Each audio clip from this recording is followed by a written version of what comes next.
Now we continue our focus on Japan's move to the right. The country's ruling Liberal Democratic Party has achieved election victories in the lower and upper houses, running on a platform of constitutional change that would allow the self-defense force to act more as a conventional army. But how much do ordinary Japanese people care about constitutional change? Correspondent Tony Chang has the details from Tokyo. The ghosts of Japan's past have haunted generations since the end of the Second World War.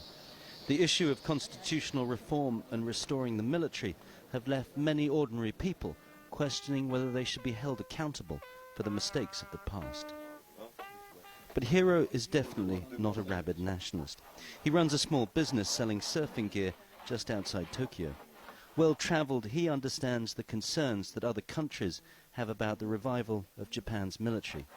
But he also thinks changing the constitution will help to cement national identity.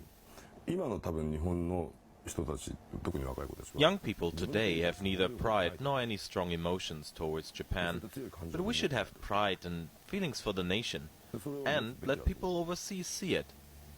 But Hiro is also concerned many ordinary people don't see the bigger picture, that their understanding of Japan's place in the world and its history is too narrow. Maybe it's education. Many of my friends only really learned about Japan when they went overseas.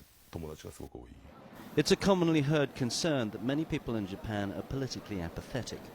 And with economic concerns a priority, voters have paid little attention to the constitutional changes proposed by the government. Many ordinary Japanese people believe the constitution can only be changed if the government has a two-thirds majority in both the lower and the upper house. But some constitutional scholars say those changes are already taking place.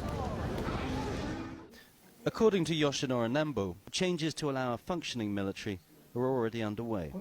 He says by changing the interpretation of the current constitution, the cabinet's already able to change the role of the defense force. Now they are trying to change the interpretation of the constitution for the first time in history by giving orders to the Cabinet Registration Bureau from the Prime Minister.